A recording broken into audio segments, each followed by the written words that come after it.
Hello students, कैसे हैं आप लोग। मेरा नाम भूपेन और मैं क्लासिकल मैकेनिक्स से रिलेटेड कुछ क्वेश्चंस में डिस्कस करूंगा जो नेट जीआरएफ में प्रीवियस ईयर के क्वेश्चन पेपर में पूछे गए हैं। ठीक हो गया। 2020 नवंबर में क्लासिकल मैकेनिक्स में कुछ क्वेश्चंस आपके पूछे गए हैं, वही क्वेश्चन मैं डिस्कस करूंगा। फर्स्ट क्वेश्चन है from Lagrangian mechanics, A point mass m is constrained to move on the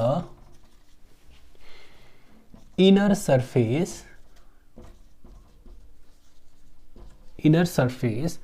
of a paraboloid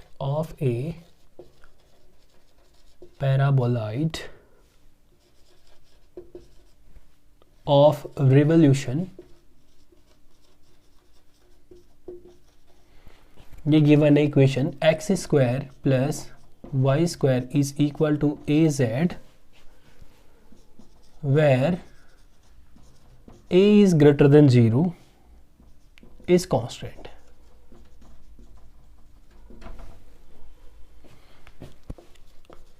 when it spirals down the surface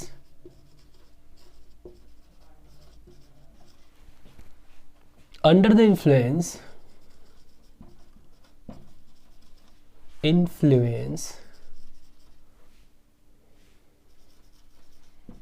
of gravity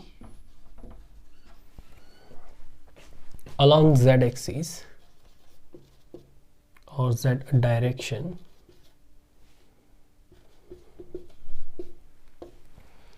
the angular speed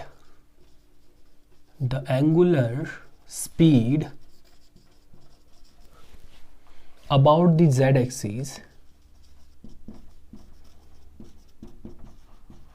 axis is proportional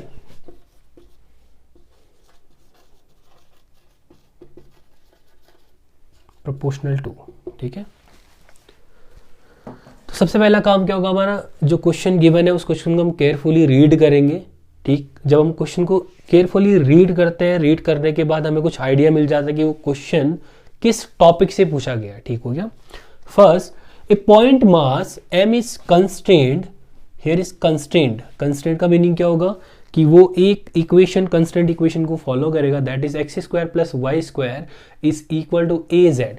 जो भी आपका surface आएगा उसी में क्या होगा, particle bound होगा, bound motion कर रहा है। ठीक है, to move on the inner surface of paraboloid of revolution x square plus y square equal to az।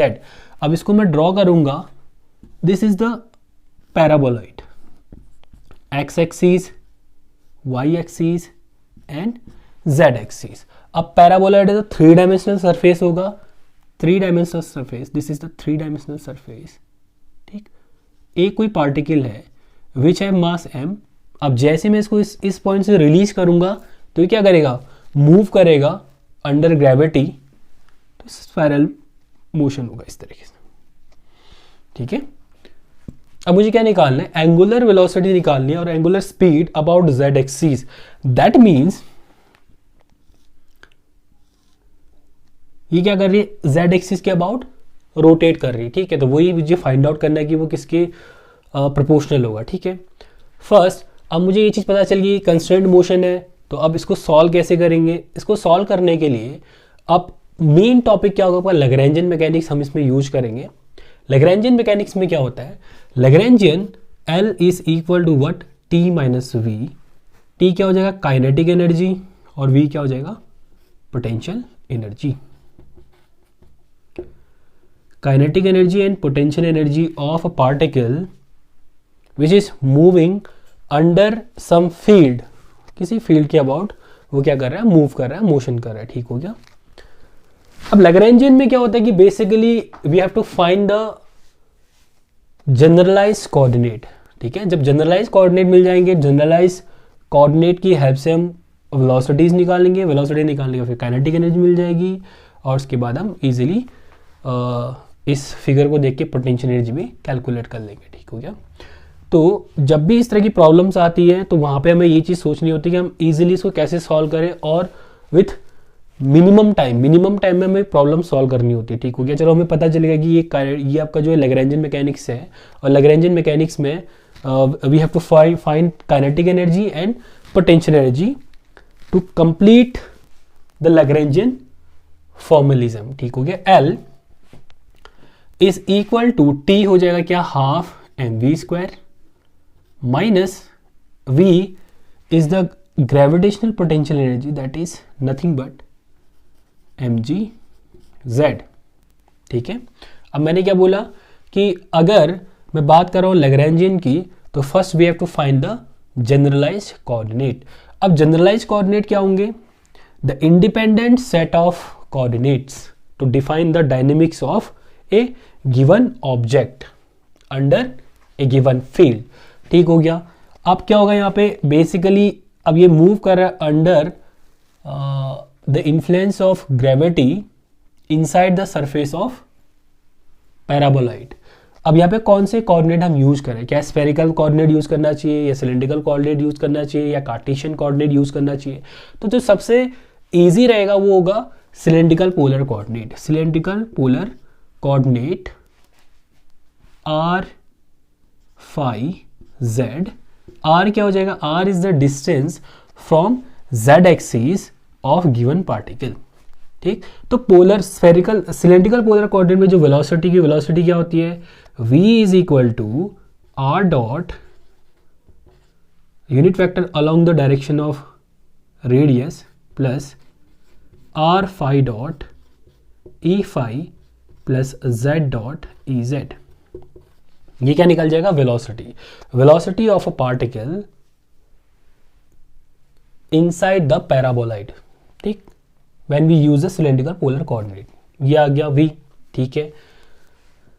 Then we can use easily the kinetic energy term T equals to half mv²।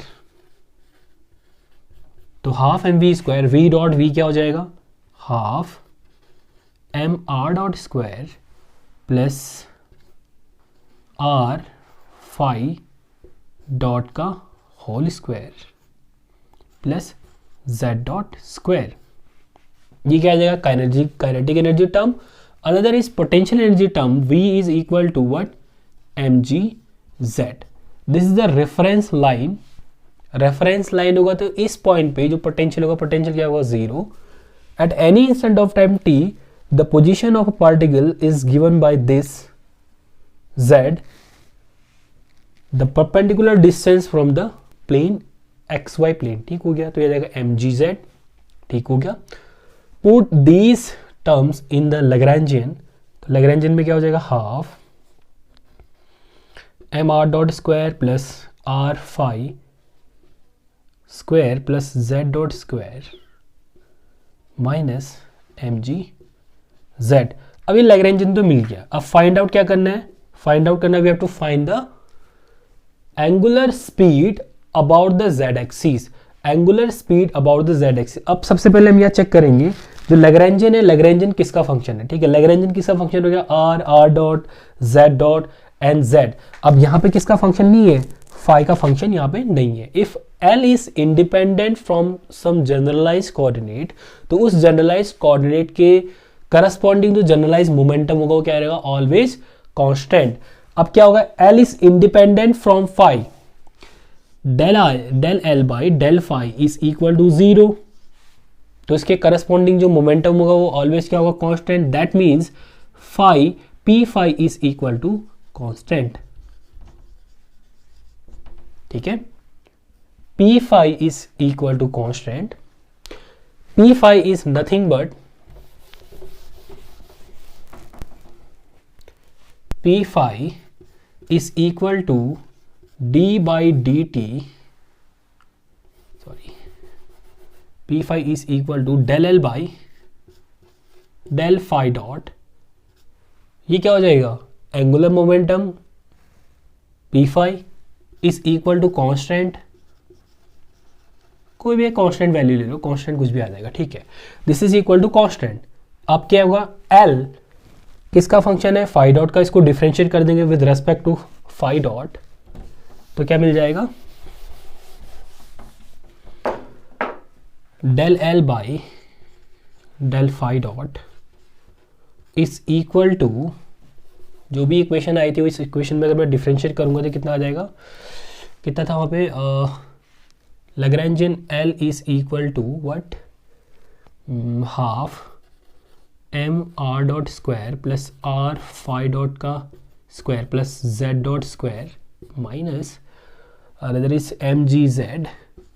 अगर मैं क्या करूँगा, इसको differentiate करूँगा with respect to phi dot, तो क्या मिल जाएगा, this is M are square phi dot, ये क्या हो जाएगा, कांस्टेंट। अगर कांस्टेंट होगा तो ये वैल्यू, अब मुझे क्या निकालना है, फाई डॉट निकालना है, ठीक है। Phi dot is equal to constant upon m are square, but we know that x square plus y square is equal to az. This is nothing but radius of circle, that means r square equal to az. इसकी value यहाँ पे put कर देंगे, क्या आ जाएगा, constant upon m a z, ये दोनों कांस्टेंट हो जाएंगे तो फाई डॉट क्या होगा, phi dot is inversely proportional to the z component, ठीक है। तो जो क्वेश्चन था, इस क्वेश्चन का जो आंसर होगा, angular speed is inversely proportional to the Z axis, ठीक, phi dot is inversely proportional to Z. तो बेसिकली यही था कि हमें सबसे पहले क्वेश्चन को केयरफुली रीड करना है, उसके बाद चेकआउट करना है कि ये क्वेश्चन किस पार्ट से पूछा गया है, उसके बाद फिर उसको किस तरीके से हम सॉल्व करेंगे, ठीक है। यहाँ पे क्या था आपका, l is independent from phi, तो फाई के जो करस्पॉन्डिंग जनरलाइज मोमेंटम होगा वो ऑलवेज क्या रहेगा, कंजर्व रहेगा। तो p phi is equal to constant, अगर ये कॉन्स्टेंट होगा then we can easily calculate phi dot, ठीक है, ओके।